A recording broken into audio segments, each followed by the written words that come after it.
Messi Ronaldo football দুনিয়ার দুই মহাতারকা। বিশ্বের বিভিন্ন প্রান্তে ছড়িয়ে ছিটিয়ে আছে তাদের সমর্থক। রোনালদো মেসিকে নিয়ে দক্ষিণ এশিয়ার উন্মাদনা একটু বেশি। আপাতত মেসিকে দেখার সুযোগ না হলেও পর্তুগিজ মহাতারকার সমর্থকদের জন্য সুখবর, ভারতে আসছেন Cristiano Ronaldo. AFC champions league 2 এর সূচি ঘোষণার পরই জোরদার হয়েছে রোনালদোর ভারতে আসার সম্ভাবনা। ড্রয়ে ভারতের এফসি গোয়ার সঙ্গে গ্রুপ ডিতে আছে আল নাসর, ইরাকের ক্লাব আল জাওরা এফসি এবং তাজিকিস্তানের এফসি ইস্তিকলাল।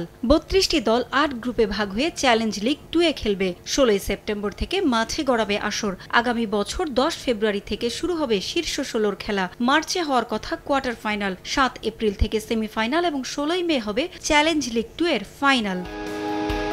চ্যালেঞ্জ লিগের গ্রুপ পর্ব হবে হোম অ্যান্ড অ্যাওয়ে ভিত্তিতে। প্রতিটি দলই ভারতে আসবে, তেমনি গোয়াও সৌদি আরব, ইরাক ও তাজিকিস্তানে গিয়ে খেলবে। ফলে অ্যাওয়ে ম্যাচ খেলতে আল নাসর ভারতে আসলে রোনালদোর খেলা দেখার সুযোগ পাবেন লাখো সমর্থক। তবে সেই দলের হয়ে রোনালদো আসবেন কিনা তা নিয়েও রয়েছে অনিশ্চয়তা। পর্তুগিজ তারকার সঙ্গে আল নাসরের চুক্তি অনুযায়ী তিনি এশিয়ান চ্যাম্পিয়ন্স লিগ 2-তে খেলতে বাধ্য নন।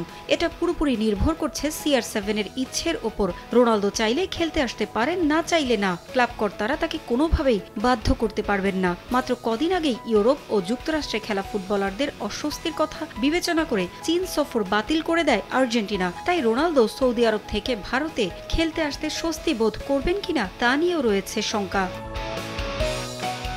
তবে রোনালদো না এলেও আল নাসরের বাকি তারাদের দেখার সুযোগ যে মিলছে সমর্থকদের, এটা নিশ্চিত। তবে সমর্থকদের চাওয়া রোনালদো দক্ষিণ এশিয়ার ফুটবল প্রেমীদের স্বপ্ন পূরণে পা রাখবেন ভারতে।